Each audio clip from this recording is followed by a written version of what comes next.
Hi, this is Matt with AppliancePartsPros.com. Today we'll be showing you how to repair your appliance. Remember, anytime you work on an appliance, make sure it's unplugged or the circuit breakers are off so there's no chance of electrocution.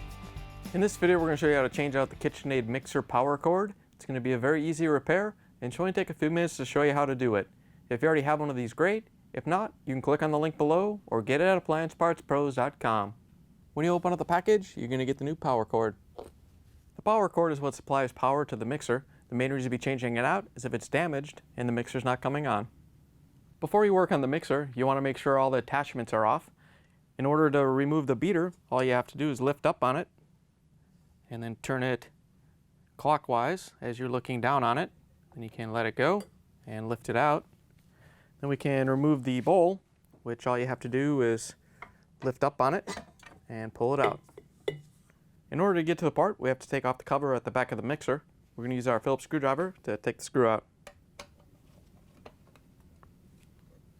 Once you have the screw out, you can let the cover drop down and lift up on it to lift it off its legs.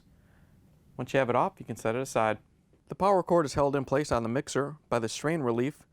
In order to get it out, we're going to first take off the wires. They're connected on this side. We're going to use our Phillips screwdriver and take out the ground screw first.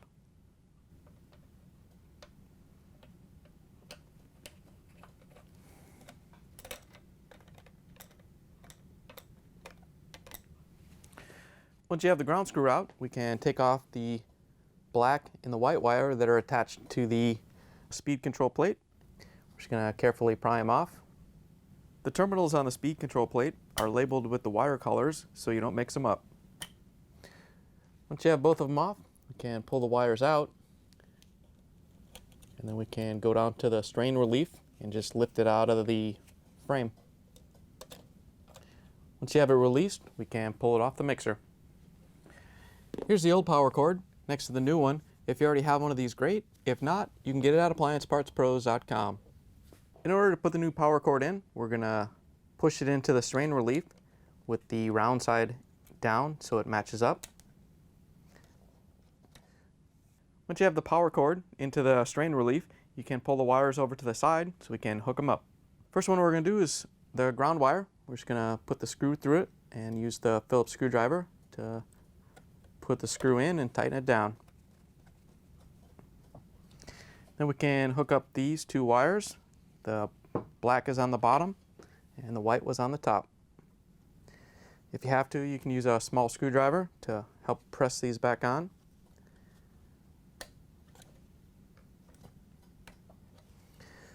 Once you have the wires hooked up, you want to push in any excess and get it out of the way so we can put the cover back on.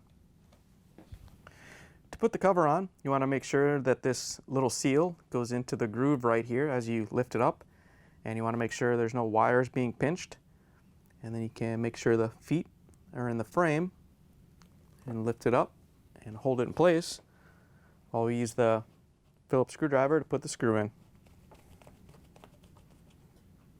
Now that we have the cover back on, we can put the bowl and the beater on. To put the bowl back on, all you have to do is line up the pinholes and set it down. Once you have it in place, you can lock it in. Once you have the bowl in, we can put the beater on. To put the beater back on, all you have to do is line up the shaft with the opening and make sure that the locking pin goes in the slot. You can lift it into place and lock it on. Once you have the mixer put back together, you can plug it back in and take it for a spin. Thanks for joining us for another successful repair brought to you by AppliancePartsPros.com. Check out our other repair videos on our site, Facebook, and YouTube.